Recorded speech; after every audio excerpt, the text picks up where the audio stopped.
Welcome to Sivam filters. நம்ம இன்றைக்கி என்ன டாபிக் பற்றி பார்க்க போகிறோம்னா, காங்கிரீட் போடும்போது வைப்ரேட்டர் யூஸ் பண்ணலாமா வேண்டாமாங்கிற சொல்ல பற்றி பார்க்கலாங்க.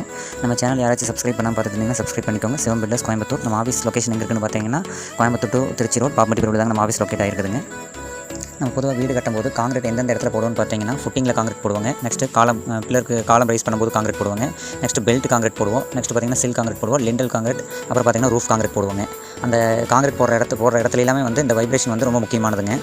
நம்ம யூஸ் பண்ணுற ஃப்ரெஷ் காங்கிரீட்டில் பார்த்தீங்கன்னா நிறைய ஏர் வாய்ட்ஸ் ஃபார்ம் ஆயிருக்குங்க. அது ஃபார்ம் ஆயிருக்கிறனால பார்த்தீங்கன்னா நம்ம போர் பண்ணுற காங்கிரீட் பார்த்தீங்கன்னா செட்டில்மெண்ட் கரெக்டாக ப்ராப்பராக ஆயிருக்காதுங்க. அப்படி ப்ராப்பராக செட்டில்மெண்ட் ஆகலைன்னா நம்ம ப்ரொவைட் பண்ணிக்கிற ரெயின்ஃபோர்ஸ்மெண்ட் ஃபெயிலியர் ஆகிறதுக்கு அதிகமான சான்சஸ் இருக்குங்க. அதுபோல் காங்கிரீட்டோட ஸ்ட்ரென்த்தும் பார்த்தீங்கன்னா டிக்ரீஸ் ஆகுங்க. இந்த மாதிரி வைப்ரேட்டர் யூஸ் பண்ணிங்கன்னா காங்கிரீட்டில் இருக்கிற ஏர் வாய்ட்ஸ் கூட ரிமூவ் ஆயிருங்க. காங்கிரீட்டை யூனிஃபார்மாக செட்டில்மெண்ட் பண்ணுறதுக்கு இந்த வைப்ரேட்டர் ரொம்ப யூஸ்ஃபுல்லாக இருக்குங்க. அதை தான் நம்ம வந்து காம்பேக்ஷன் சொல்லுவோம். இந்த காம்பேக்ஷன் ப்ராசஸ்க்காக தான் நம்ம வந்து இந்த வைப்ரேட்டரை யூஸ் பண்ணுறோங்க. இப்போ நீங்கள் இந்த வீடியோ இருக்கிறது பார்த்தீங்கன்னா மேனுவலாக பண்ணால் எப்படி இருக்கும். இப்போ ரியல் டைம் எக்ஸாம்பிள் அந்த கிளாஸில் வந்து காங்கிரீட் போட்டு மேனுவலாக நம்ம குத்தி விட்டோம்னா எங்கெங்கெல்லாம் ஹனிக்கும் ஃபார்ம் ஆயிருக்குன்னு நீங்கள் பார்த்தாவே தெரியுதுங்க உங்களுக்குங்க. இதே வைப்ரேட்டர் யூஸ் பண்ணுறப்ப எப்படி ஃபில் ஆகி உங்களுக்கு நீங்கள் நீட்டாக காலம் பாக்ஸ் கவர் வந்து பிரிக்கும்போது பார்த்தீங்கன்னா உங்களோட ஸ்ட்ரக்சர் ஷேப்பும் பார்த்தா உங்களுக்கு நீட்டாக இருக்குங்க.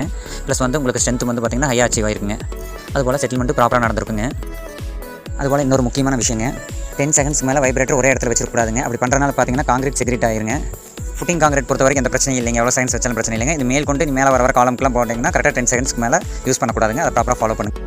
இதுபோல் உங்களுக்கு குவாலிட்டியான கன்ஸ்ட்ரக்ஷன் பண்ணணும்னா சிவம் பில்டர்ஸ் கோயம்புத்தூர் காங்கயம் கான்டாக்ட் பண்ணுங்கள். தேங்க்யூ.